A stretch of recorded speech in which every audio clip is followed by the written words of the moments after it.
Je pense qu'il n'y a pas à répondre à cette question. La seule qui va être posée en termes de réponse est de se demander est-ce que depuis un an qu'il est au pouvoir, à la tête de la superpuissance que sont les États-Unis, est-ce que le monde est plus sûr?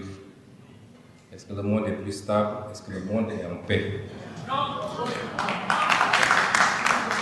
Et si la réponse est négative, quelle est sa responsabilité exclusive par rapport à cette déstabilisation du monde qui apparemment est devenu dangereux pour tout le monde, y compris pour lui-même? Imposer la démocratie, M. Boniface l'a rappelé, les logiques internes et nationales ne s'imposent pas de l'extérieur. Enlever des présidents en fonction, les enlever pour les exfiltrer et les soumettre à votre justice ne relève pas de la démocratie si cela devait s'entendre en termes de droit international. Quelle guerre a été gagnée? Aucune. Aucune guerre n'a été gagnée. Les États-Unis et l'Occident se sont livrés à beaucoup de guerres ces dernières décennies. Ils n'ont pas gagné la guerre du Vietnam. Ils n'ont pas gagné la guerre en Irak, en Afghanistan, en Libye, en Syrie. Ils n'ont pas gagné la guerre même au Somalie, où ils ont été obligés de se retirer poursuivis par des bandes armées. À part semer le chaos et le désordre derrière eux dans ces pays, aucune de ces guerres n'a été gagnée parce qu'aucun des objectifs n'a été atteint. On ne citera pas ces pays comme des exemples de démocratie sous la conception occidentale s'entend. Quel objectif était assigné pour la guerre en Iran? C'était de remplacer le régime. Cela n'a pas été fait. Le même régime est dans sa version la plus radicale, la plus dure, va continuer et les États-Unis sont obligés de discuter et de négocier avec ce régime. Réduire les capacités balistiques de l'Iran, ça n'a pas été atteint. Imposer à l'Iran de renoncer à tout programme nucléaire, civil comme militaire, n'est pas un objectif atteint. Aucun des objectifs n'a été atteint et pourtant le monde est plongé dans un chaos que rien ne justifie. M. Trump n'est pas un homme de paix, c'est un homme de déstabilisation du monde.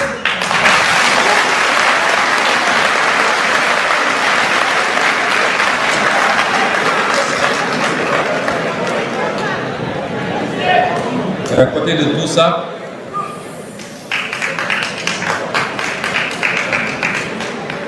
faudrait-il ajouter de regretter le comportement de l'autre frange occidentale, donnant des leçons devant l'Éternel. Dès le début des hostilités, tous les régimes occidentaux ont fait des déclarations pour déplorer la violation du droit international et de l'ordre international. Mais ça se limite à ça.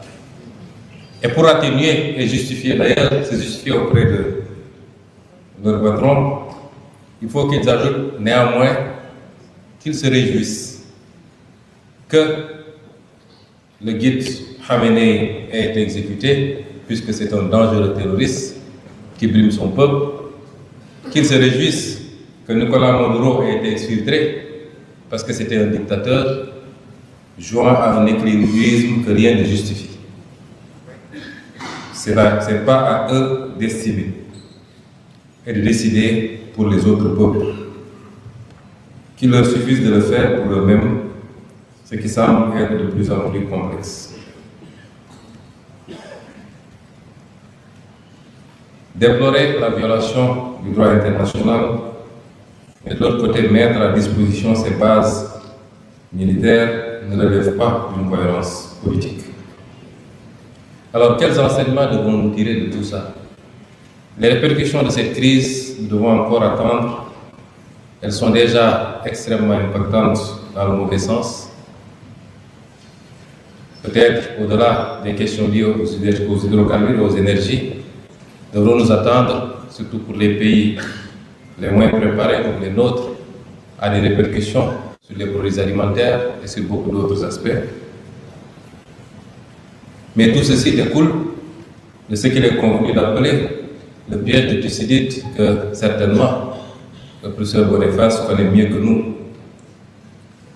Make America Great Again signifie simplement la prise d'une conscience que la seule superpuissance qu'on était en train de perdre du terrain, pour ne pas dire sa première place face à la montée en puissance d'autres blocs, et particulièrement la Chine.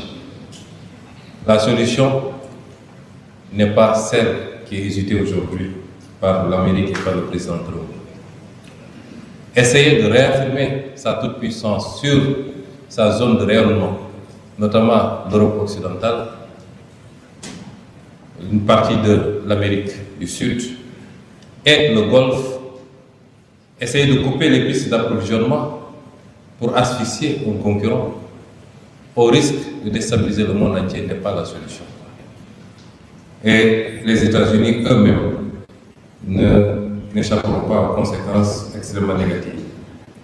Quelles sont ces conséquences? Va-t-on assister à un réarmement de beaucoup de pays asiatiques qui, avec ce qui s'est passé, prennent conscience des limites de la protection américaine? Le Japon, qui abrite la plus grande base militaire américaine dans le monde, la Corée du Sud, puisque les pays du Golfe n'ont pas été suffisamment protégés par les États-Unis, en tout cas, qui n'ont pas pu faire face aux frappes iraniennes. Est-ce que des pays qui ont les capacités de se réarmer, y compris sur le plan nucléaire, vont continuer à confier leur sécurité, ou une partie de leur sécurité, aux États-Unis d'Amérique, face à la montée en puissance de la Chine? C'est une question auxquelles peut-être les chercheurs répondront, ou l'histoire à venir. Va-t-on assister à la fin du pétrodollar, qui est le système qui a été assis au lendemain de la Deuxième Guerre mondiale, sur la base de l'exploitation des énormes ressources pétrogazières des monarchies du Golfe, mais avec des investissements extrêmement importants, et une solidification du dollar comme monnaie d'échange internationale? L'histoire nous l'apprendra très bientôt. Ce que je veux dire par là, c'est que M. Trump a exactement le contraire de ce qu'il cherchait en déclenchant cette guerre. Quelles conséquences ou quels enseignements pour nous Africains?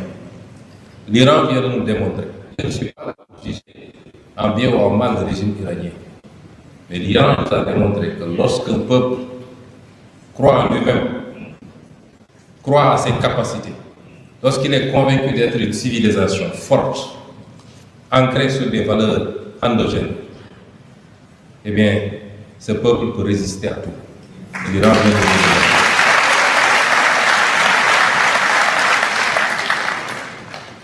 Quel enseignement également pour l'Afrique? J'y reviendrai.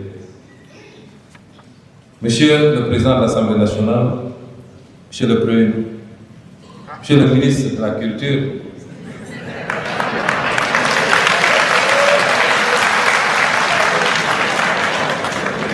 certainement il est pressenti pour être le prochain Premier ministre.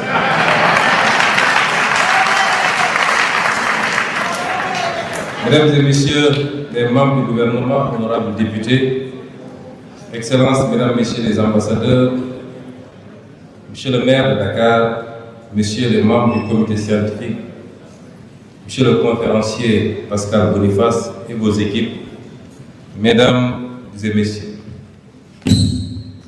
permettez-moi avant toute chose d'adresser mes sincères remerciements au président du comité d'organisation, M. Dambouch, pour la qualité du travail accompli. Organiser une conférence de cette envergure autour d'enjeux aussi structurants pour notre continent demande à la fois rigueur, engagement et sens de la responsabilité collective. Je tiens à saluer cet effort qui rend possible notre rencontre d'aujourd'hui. Je voudrais également exprimer toute ma reconnaissance à M. Pascal Boniface, qui nous fait l'honneur d'animer cette conférence, remercié par la profondeur de ses analyses et la clarté de ses prises de position sur les transformations du système international. Il contribue à éclairer les débats contemporains. Sa présence ici parmi nous, ici à Dakar, donne une portée particulière à nos échanges et enrichit notre réflexion sur les enjeux du monde multipolaire. Mais, à titre préliminaire, je voudrais apporter quelques observations. M. Boniface, des observations, j'avoue, subjectives sur l'ouvrage, sur votre brillant ouvrage. Ousmane Sonko, parmi les 20 personnalités les plus influentes du monde.